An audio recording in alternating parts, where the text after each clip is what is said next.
North Carolina. You just came back from North Carolina. You had shared quite a bit publicly, but about what was happening there. You flew in on the ground. You heard about everything else Tim has going on in the world. But where I wanted to start was maybe a little bit of the bad before we get to some of the beautiful silver linings you had too, which was, can you tell us what you saw there and what you guys were doing? I saw failure. You know, we say that no one's ever coming to save you. This is an idea that I think all special operations lives by. You know, we have to be, one, intrinsically motivated, but more importantly, we have to be completely self-sustained, whether it's SEAL teams, the Green Berets, Rangers. When you go into a place, the expectation that's no one's going to come and get you. It's a scary thought that is the case for an American. That was the case there. These people were completely isolated. They had their lives, their existence was so dire. It was just like this tiny little thread that was keeping them alive. Now that temperatures are plummeting, you know, there's still isolated areas of Western North Carolina and Tennessee that are, you know, this is biblical, epic level proportions of disaster.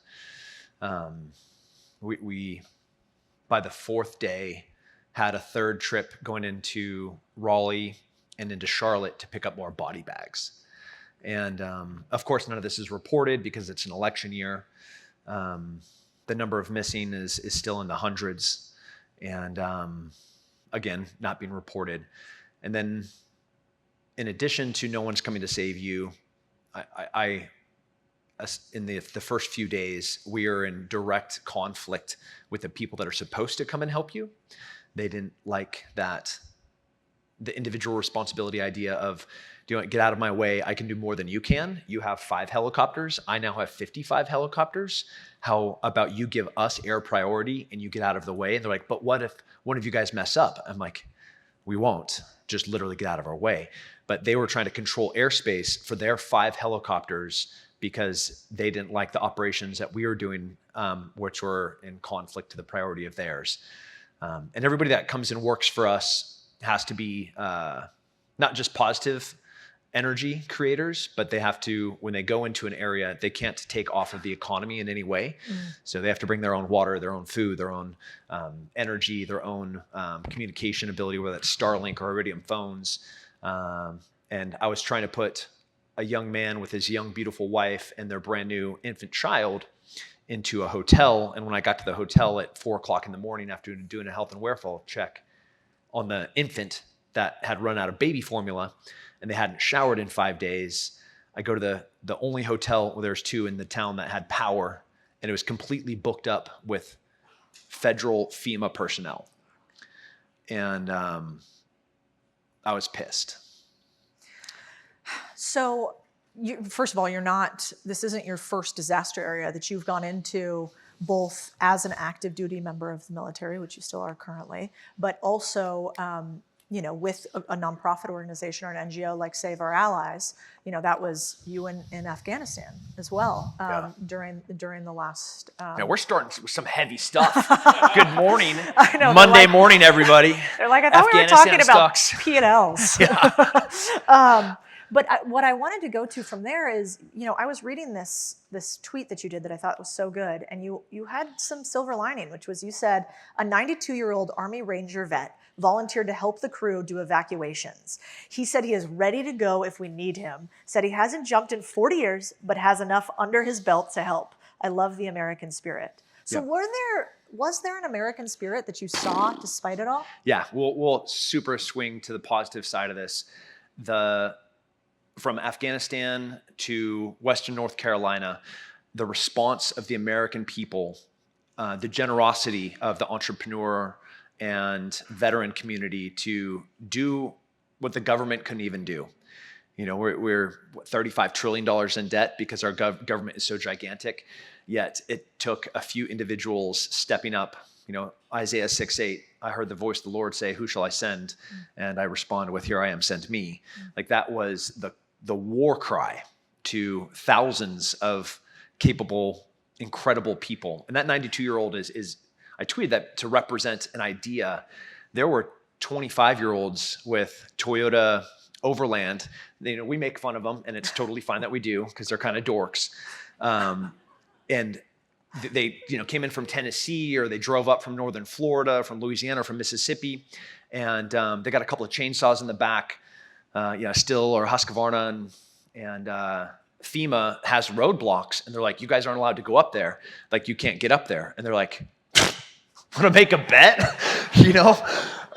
Like, I'll take two of them rednecks in a Toyota Overlander than over 100 PhDs from the federal government. Yeah. And they literally they could get into areas that nobody could get into. And they were bringing life-sustaining support to these people in these secluded areas.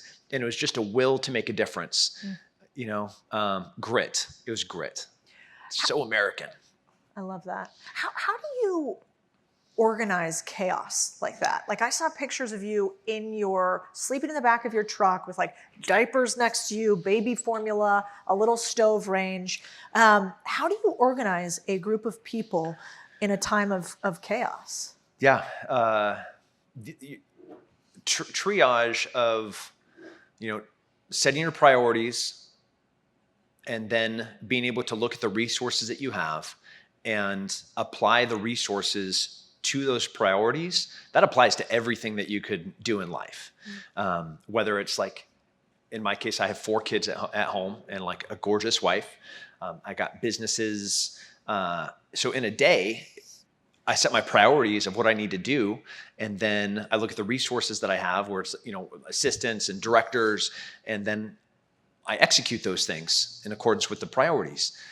In a disaster area, I look at the priorities of work that we have to do, life, limb, eyesight, prioritize that by age. Obviously in the bell curve, the older and the younger are more vulnerable. And then look to a map, and then look at the resources that we have. Cool, I have 25 overland vehicles, 55 helicopters, a total of 900 personnel. We have 2 warehouses full of sustainment supplies. So let's go ahead and task organize and triage the people that we need to get to, and then take the resources that I have and address those in accordance to the priorities. Yeah, I think a lot of people imagine when you say special operations that you're just like, we're going to go shoot some motherfuckers, right? Yeah. They just think you guys are badass. We are. Chris, you are. Yep. Right, Chris? That is That's true. They're very dangerous men. Yeah.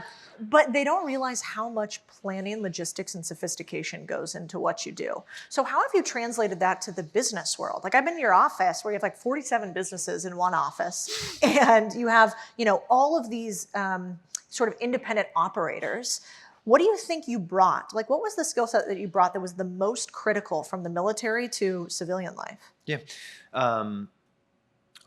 There's no difference in leadership from military leadership to civilian leadership. Leadership is leadership. And when it comes to strategy, rehearsals, and time management, civilian and military approach to that, I think, should be the same. It's one of the many reasons that you see so many successful people from the special operations community take not that they're regimented, but they are disciplined in their approach with, Jocko with Jocko Fuel and Origin, or Evan Hafer with Black Rifle Coffee, or Mike Glover with Fieldcraft Survival. The list just goes on of these successful special operations entrepreneurs. And they really just take the models that they learned in the military and they apply them.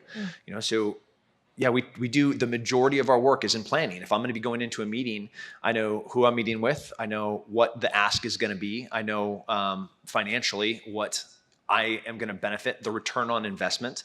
And then in addition to the planning kind of strategic approach to it, we also, this 1/3, 2/3 rule of, we also spend 2/3 of our time rehearsing and kind of wargaming what the potential outcomes could be. I like that a lot. Yeah, so Bin Laden, before they go in, of course they planned it, right? If they had a month to plan it, they spend 1/3 of their time, they spend 10 days of their time planning. The other 20 days of that month, they just rehearse it. They rehearse and they rehearse. They rehearse their contingencies. They rehearse their reloads of a helicopter going down, which it did, Navy SEALs. 20 days, 1/3, 2/3 of rehearsals. Running a podcast or any content operation is a grind. The editing, the clipping, the captions. It's enough to make anyone quit before the fun even starts. Enter Riverside. This tool is your content powerhouse. Forget decent quality virtual calls. Riverside gives you 4K video, pristine audio, and makes deadweight tasks disappear faster than bad ideas. Their text-based editor slashes, silences, and edits errors with one click. Needing some extra clips? Riverside's AI Magic Clips finds the moments people actually care about and delivers them to you. No guessing, no endless replays. And here's the kicker. You don't even need to record in the platform to use its features. You have the option to upload your footage to Riverside, letting it handle the heavy lifting. So you can save your brain power for the creative stuff. So stop drowning in edits, get busy creating, hit the link in the description, use code Codie, and thank me later. So how does that play out in your normal life? Like, would that be like when you go into a meeting, you have a brief for every meeting, like a military brief? Like, here's who's gonna be there, here's the agenda, here's what I wanna get out of it. Somebody preps that for you. It goes on your calendar. And then, is that what happens? Yeah, but before it goes on my calendar, it kind of goes through a refiner's fire of, do I have to take this? That's a good question. Can Carl do it? Can Matt do it? Can Nick do it? Can Matt Boudreau do it? So depending on the business, is this something that requires my time? And if it's not something that I have to address, if it's a problem and they're coming with a solution, I don't have to be in. You already gave the solution. So there's this beautiful thing that's happening in the military right now. They're reorganizing the way that they do leadership in something that's called mission command. Mission command is a decentralized approach where I'm empowering the next lowest leader, the subordinate, to assume risk and responsibility and be able to make the decision on their own as long as they're in alignment with the philosophy and commander's intent. So my job is to communicate clearly my intent. Like, this is what we're trying to do with this business or with the culture.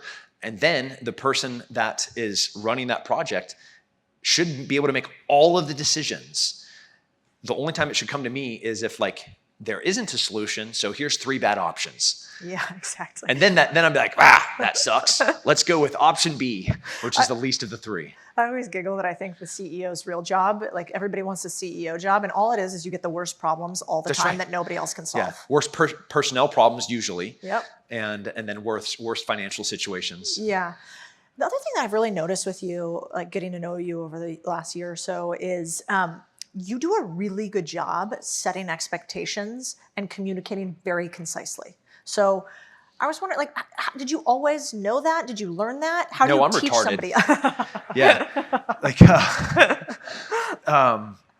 and you ask my wife if I'm a good communicator. No, maybe not that type. Yeah, it's discipline, but I think it's become a byproduct of just not having time. And then when you don't have time and you look at the available time that you have, and everybody says that time is this, like, most important resource. I argue that attention is the most important resource. I could be doing something specific with my time, but if my attention is elsewhere, or 100% of my attention is focused on something else, or ineffective or inefficient in the time that I have, I'm just wasting my attention. Yeah. So to answer your question concisely, I know I'm pretty self-aware of what I'm good at. Yeah. And all of the other things, I'm not going to spend my time on because I'm wasting my attention on those things. I'd rather just defer to the expert. You know, as I'm over there talking to Chris, and I'm struggling through a couple of things, and he's really good at those things. So I was like, can we go talk about these things so I can use your expertise to answer things that I don't truly understand about how to invest in some things that are coming across the desk? He's like, yeah, jiu-jitsu, coffee, money, done. Yeah, it's interesting because I found the people who are the most successful typically have the least knowledge ego out there. Not that we don't all have big egos. I'm sure you have a big ego in many ways, but you're like, no, I don't care where the information comes from. If it's better than me, smarter than me, gonna make me more money, gonna make me more efficient, I'll take it. Yeah. And I think a lot of times the people who don't succeed are the ones that they think they got to do it all by themselves. Yeah, I couldn't agree with you more. And as I've had like 5 different careers in my life at this point, from fighting for world championships to obviously in the military, the entrepreneur, author, the Walt Whitman approach of, don't be judgmental, be curious. Your ego will always get in the way of that. If like, I know everything, and I will be judgmental about how much money you have or your approach to business. Inversely, the opposite end of that is, I just want to understand more. I just want to know more. And I'm so curious about it. How many times am I asking you about how to do something or what to do? It's that curiosity is what gives us growth. Yeah, it's so good. You said another thing that I loved, which was you tweeted, a wise man once said, be careful who you let on your ship, because some people will sink the whole ship just because they can't be the captain. Yeah. What do you mean by that? And how do you watch out for that? I think there's three kind of energies with people. You have people that create negative energy. They're just like a succubus of joy and attention, and they need to be in these positional places of authority. And then you have kind of energy neutral people that they want to contribute, but they also have their goals and their ambitions. And those are amazing employees. Those are incredible people. And then there's just the natural leaders. That's the Mike Weimers. That's the General Georges. That's the Mattises that bring a wealth of knowledge, a wealth of expertise, no ego, and they joyfully will stand in the back while somebody else gets the credit for their accomplishments.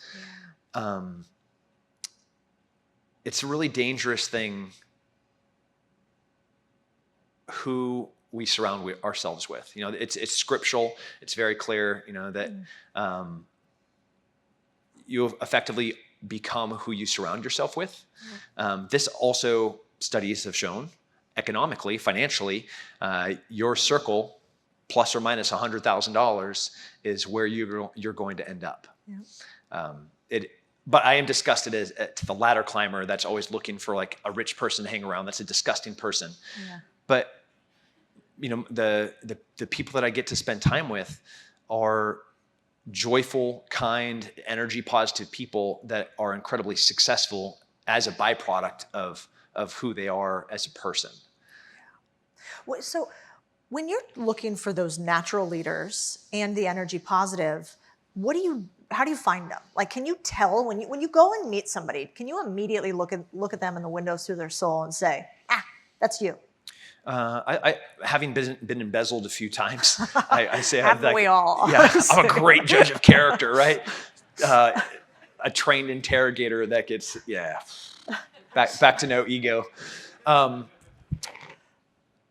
In the interview, you can usually tell pretty quickly somebody that's sincere and authentic, somebody that is kind and generous, and especially for like middle management or above, I always go and eat with them. I always want to share a meal with them. I want to see how they treat the staff. I want to see how long it takes them to pick what they're going to eat. Amen. That's top priority. Yeah. Man, you walk into, we got great coffee in Austin. And they're like, hey, want to grab a cup of coffee? And they're like, yeah, let's meet at Starbucks. Cool. Not getting hired. Yes. See? I didn't even prep it with that. Yeah. I have a war on Starbucks. Yeah, but not just philosophically, because like we're on opposite ends, and they're a competitor, but they're just terrible coffee with horrible milk. And then you walk in and they're like, I want a soy latte with 2.5 pumps, and like you spelled my name on the cup wrong. And how they tip, I judge on that to see if they're a generous person or if they're like boastfully being generous because they're with me, or if like they're tipping to be appropriate and kind, and they like see a server's name and they use their name when they're addressing them. Like all these little tiny things are just little snapshots into who this person is. They sit down at the table to order, and you're like, imagine that person in your office. I will wear their skin in like 5 days as they yeah. So like you got to create authentic opportunities to see who these people are. And anybody, when they're well fed, they're caffeinated, they're dressed up nice, and they walk into the office nice and prepared, they can put it on a show for 20 minutes. You got to take them out of that environment to kind of get a picture of their character. that's a hard thing to do sometimes. It's a really good point. I also think about when I look back at like where I've gone wrong with my dad has a line that I love, which is like, you can't do a good deal with a bad guy. And I mean, I think about that a lot in business, or at least you better be real thoughtful if you're going to do a deal with a bad guy, and you better make sure to CYA. But one of the things that I've noticed too is it's hard for bad guys to last past like 4 or 5 p.m. Yeah. Like it's like it wears off throughout the day. And so I think that idea of just like increasing the surface area of exposure is a really easy way to figure out, do I actually want to work with this person? Do I like them? The other thing that I've noticed, I'd be curious if you have anything else about people who have been bad for you, because I do think your worst decisions won't usually be the actions taken, but the humans chosen. And so like I've noticed also those types, underhanded digs, passive aggressive, like real high indicator for doesn't really like you, doesn't like maybe super high charisma, but doesn't actually like you. Yeah. Have you noticed anything else that you thought, oh, anytime I see that, out? Yeah, I try not to be like snap judgment on, because we don't know what's going on in somebody's life, but there's definitely in the aggregate and like the collective of how they treat other people. In that idea of, after 4 p.m., again, that surface area of trying to find opportunities outside of this conducive environment for them to put on a show, where when in special operations during selections, whether it's BUD or Special Forces selection or any of the other units, you're always being selected. When we're recruiting, I wouldn't go and recruit somebody because they were like the best and the fastest. It's when they weren't on, we'll use the field, they weren't on the field, and they're on the bench and their team is out. And how are they supporting them? How are they encouraging them? When they come back in, hey, great job. Have you thought about doing this? Those are all selfless opportunities where they're not looking for the limelight. Rather, they're looking for ways to encourage the team to succeed. And, when you look at professional athlete recruiters, they love going to games where that star player that they're there to recruit is playing against not a peer level team to see how good this person is. They already know how good they are. They're trying to get a peek into that person's character. Like, are they picking up gear at the end of the game? When the person has when one of their teammates has a rough session on the field or on the ice and comes off and they're like, oh man, like you're doing great. Like let's keep going. Like you can get this. Those are the snapshots where, again, that motto of you're always being selected, you're always being graded, you're always where it's really difficult in the work environment to see into somebody's character and to see what their grit looks like. And when somebody shows you, believe them. Yeah, that's true. When they're a passive aggressive dick, they're a passive aggressive dick. When they're leaving early, to go do the thing that they need to do, hey, I gotta believe them. And I have never let someone go in a layoff or fired somebody that I was not immediately relieved within 48 hours that was the right thing. And I wish that I had done it months prior. Me too. Ever. I know. I've never once regretted a fire, which is fucking crazy. But every single time you're like, why didn't I just do it like 2 months ago? It would have saved me. It would have, every single time. Every time. You've also said something that I loved. You said, I say a lot of stuff. You said you want to avoid idiots in your life, live a life they can't exist in. What do you mean by that? Yeah. So, and I mean it. Man, I was just texting with Andy Stumpf as I was driving here, hands free. I wasn't like on my phone, and I was not disparaging people, but I was rather praising the small circle of people that I have now, and this small circle in the refiner's fire.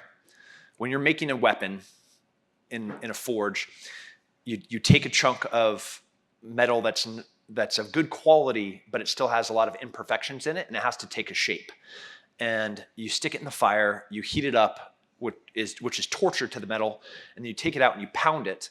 And every time that you pound it, those little tiny bursts of fire, those are imperfections coming out of the metal. And then you submerge it and you repeat that process hundreds of times. And then whatever that tool is supposed to become, a hammer, a sword, it then starts taking the shape of that. And your friends have to be that way. If it's a crappy piece of metal, it will break, it will rust, it will oxidize, it will chip, and it will fall away and ultimately become useless.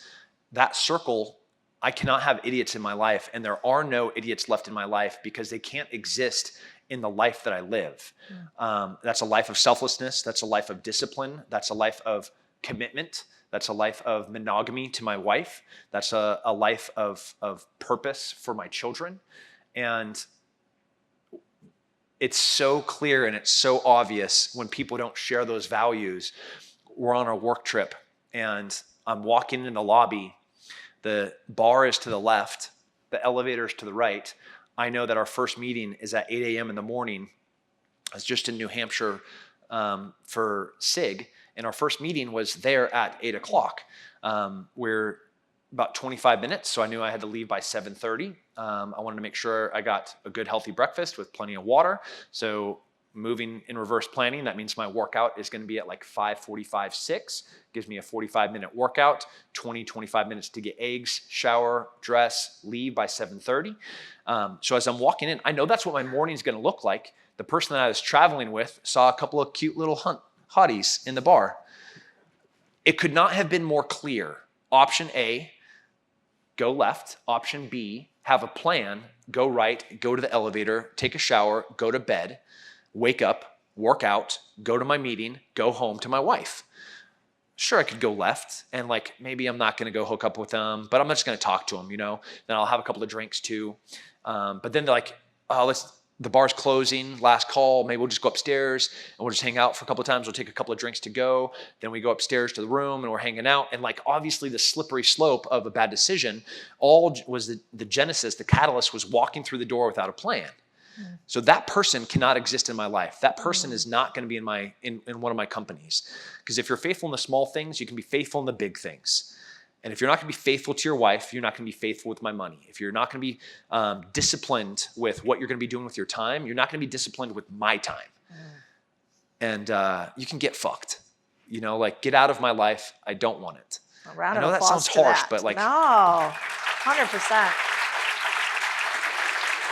I think, you know, in a world in which discipline is not normal and in which people do not put those on high who do good things, but who do flashy things, I think finding other people who have that same moral compass is rare and beautiful. And so, and you know, especially for people who have options, one of the other things you said, Jesus, you have said a lot, you're talking all the time, is that, you know, and it might not have just been you might have been quoting somebody else, maybe it was Jordan Peterson, about how he said that, you know, it's not, what does he say about the violent man? It's like, do you remember his line? Of course. Okay. Yeah.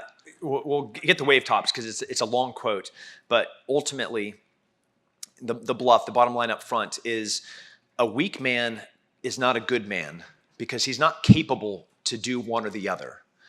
A strong man that's capable of violence but chooses to be kind, chooses to be gentle, he's clearly morally a good man because he has the capable to do violence. That weak man is just, frankly, useless. He can't protect you. And if he can't protect you, then he definitely can't hurt you because he's weak and useless. On the other end of the spectrum is the man that is capable of great violence. And rather, he touches you gently. His hands are calloused. He has never set down the sword, but he has never used the sword against you, but rather only to defend you. And it's a beautiful concept, whether it's in business, in the military, you know, I've never had a harsh hand to my children, not once out of anger. You know, I woke up at 5:30 this morning to go to Gracie and Maida Cedar Park to train with Giancarlo Bodoni, the 2-time ADCC world champion, who was teaching class at 6 a.m. to come home to make breakfast for my kids before they went to school. And that is the standard that I expect from everybody that I'm going to spend time with. Yeah, it's beautiful. What about when you were not this level of man yet? Because you are very open too about not having been that forever, like all of us. Can you attract great leaders and team members if you are not a great leader and team member? Yeah, you can. There are, especially in the military, it's hard because often, the worst get promoted, and Everybody felt that before? You're yeah, like, yeah, my it happens in boss. business, it happens in the military, and really great leaders will go into a bad leadership problem because they run towards the sound of gunfire. They turn and they face the problem and they want to address it. And they see whether it's a culture problem, a leadership problem, a substance abuse problem in leadership. They put themselves in, and they're going to that bad leader, not for that leader, but rather for the benefit of the collective. And like, give me that guy. Yeah, chosen hard. Yeah. I love that. Okay, I want to open this up to questions in a second, but this is a room full of either current owners or entrepreneurs or those who want to delve into it. And I'm sure all of them would love 60 seconds with Tim to say, like, what piece of advice would you give me? I know it's broad, but what would you give a group of aspiring on their way entrepreneurs and owners?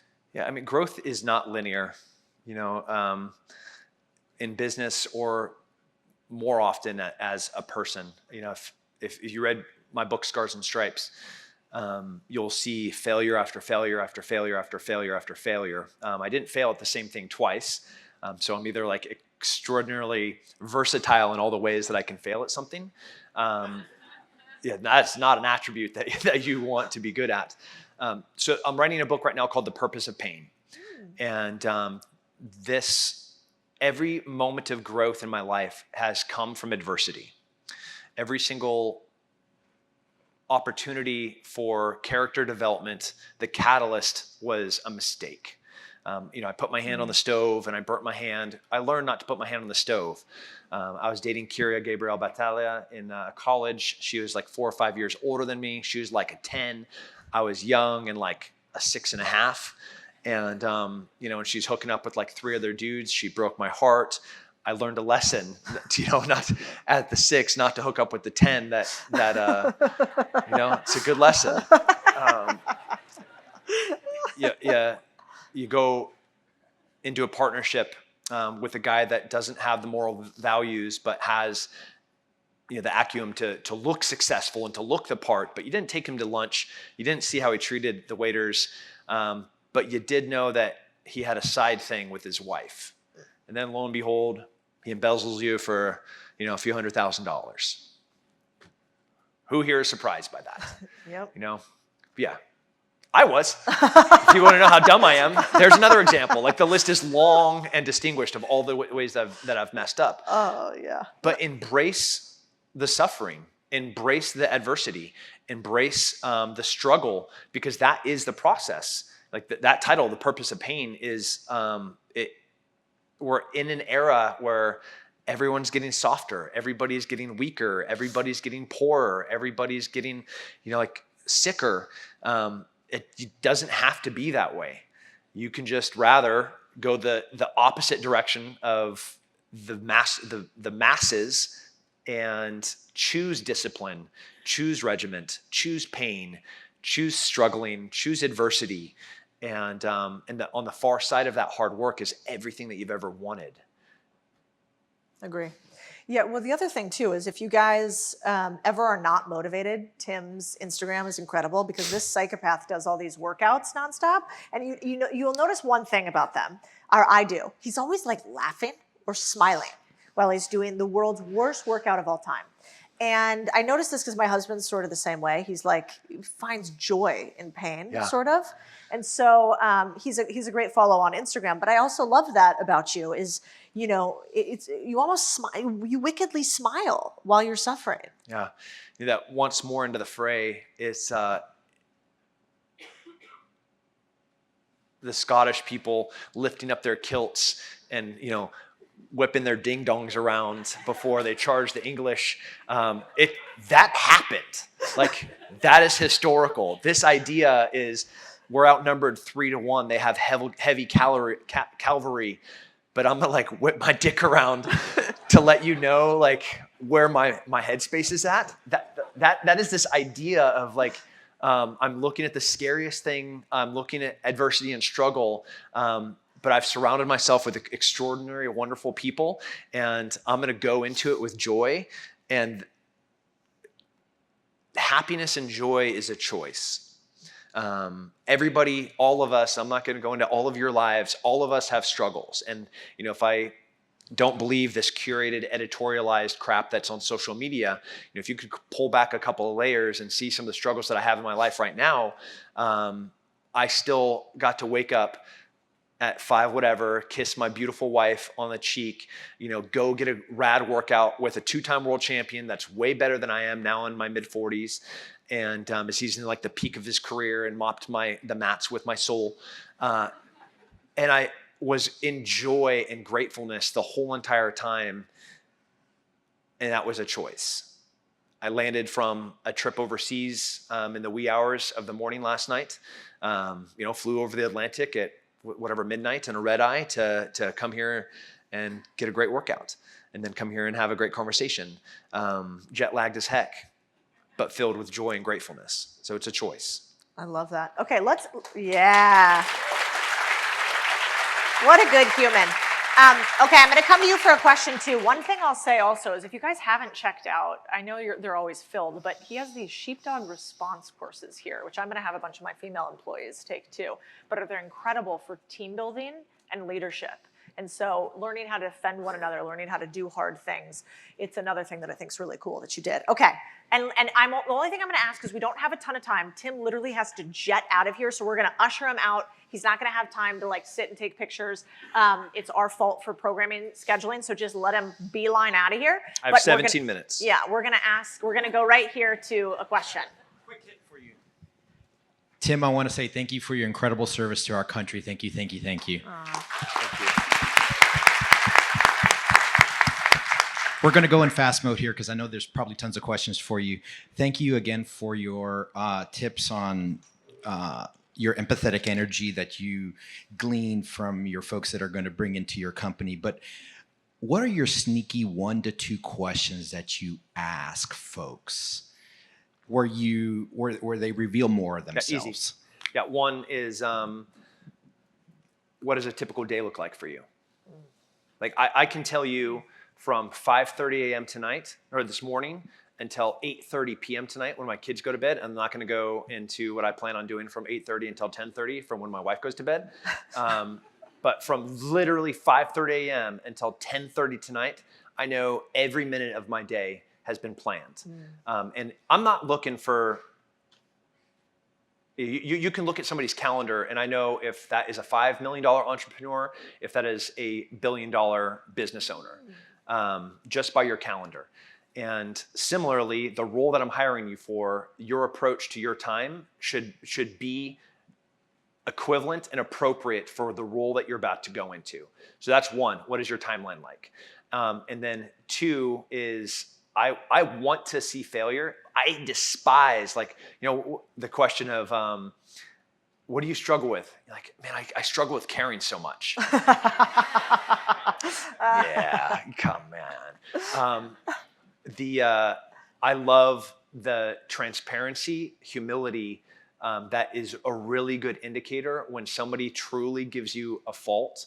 You know, like something that they're struggling with. Their child has diabetes, and and I'm in the business of protection and preparedness. You know, and they sit there and honestly, like, power goes out.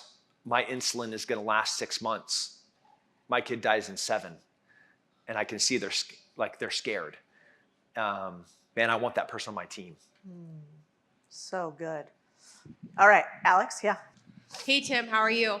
I'm a business owner who helps other business owners, and I'm on a mission to help as many business owners as possible duplicate their efforts and get out of the day-to-day operations in just 90 days so they have more time to work on their business versus in their business. I'm curious to know, what is your best piece of advice to help business owners who have limiting beliefs that no one can run the business better than them? A successful future business owner, non-entrepreneur, and there I get the phase of the grind. The business owns you, where later you own the business.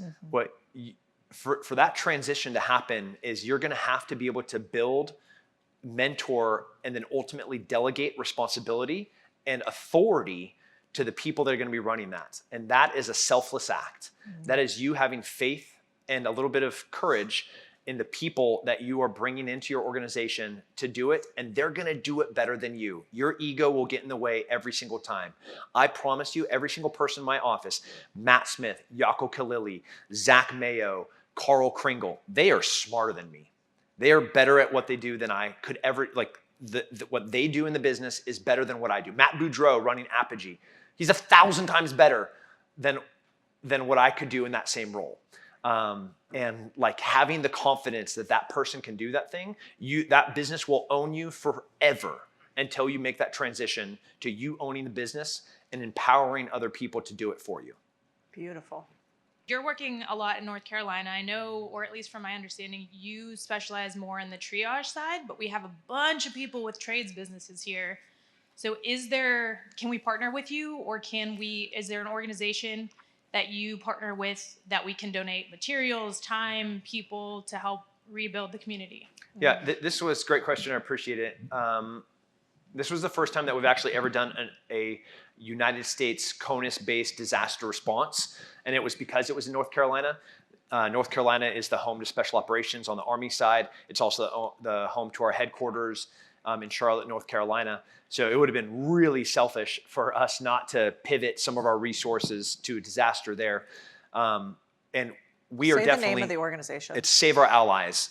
And if you email info@saveourallies.com, or you can just drop my email down. What is the one for Save Our Allies? I think it's tim@saveourallies.org. We have Caroline, who runs all partnerships, and we partner with probably 20, 30 different people in government, and then 50, 60 businesses that have legitimate contribution. There's a lot of people that, hey, we can help, so our name is on something, so we can say we're there to help. Like General Donahue, he's a 3-star general. He does not allow anybody to contribute. He will eliminate them from an organization in a heartbeat if they're not bringing significant resources to the table. We just don't have time to manage hundreds of small, I want to have my name on a billboard for an investment type partners. So on the construction side, we're rebuilding bridges and roads. We're fixing houses, building entire downtowns that have been decimated. So we would love help. SaveOurAllies.org is the organization, and that's the way to go. Anna, I'm going to make sure you get one of Tim's books too. Beautiful question. Thank you for being a giver. So given your experiences in the high stakes fields of military, MMA, business, do you have any principles or mindset shifts that you have found most valuable for thriving under pressure, and then how that can be effective in high-paced business environments? Yep. There's a special operations truth that says you cannot prepare for a crisis after the crisis occurs. The soft truths are the cornerstone to the book that I'm writing, The Purpose of Pain right now. Another one that applies to that is that people are more important than hardware.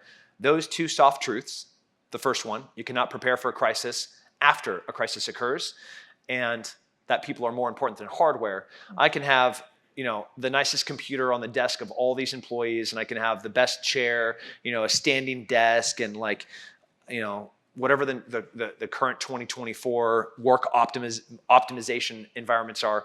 But if the person's not the right person, and if I'm not recognizing that me mentoring and building the next leader is the most important thing that I can do, I'm just wasting my money and pouring stuff uselessly into equipment and stuff, because people are the most important commodity.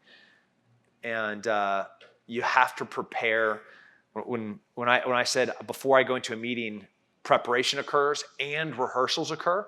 I don't just have a white paper about who I'm about to talk to, which includes their bio, what their ask is going to be, what we want to do in that partnership.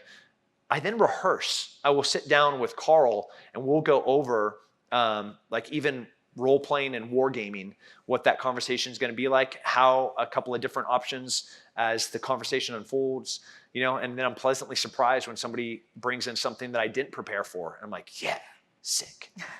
Okay, last question here, just briefly, please, my dear.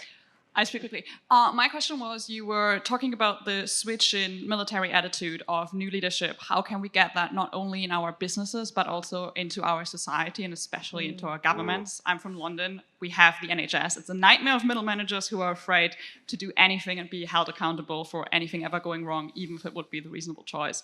What's your hot take on what we could do to enact that change? Individual responsibility in the preamble of the Constitution. Please, if you don't have the Constitution and you haven't read it in a while, please pick it up and read it. The entire idea of we the people was only possible because the people were a capable, individually responsible group of people. And they carved their existence out of the wilderness. They fought Indians and bears. Then they had a tyrannical government that said they were going to impose a 5% tax on a single commodity, and they threw tea into a harbor, and then one shot heard around the world. They killed every single one of those people that represented that government and then kicked them off the continent. And that was only possible because the people were strong, the people were disciplined, the people were educated. And like in the military, we are able to do mission command as our new command approach because we are going to have faith and confidence that down to the small unit level, they are training the soldiers in their key medal task. So every unit has a medal, mission essential task list. A cook is going to have a way different medal task than an infantryman. An infantryman is going to be able to shoot, move, communicate, medicate. A cook is going to be able to purify water, remove bacteria from food and be able to provide nutrients to the fighting force. Very different medal tasks.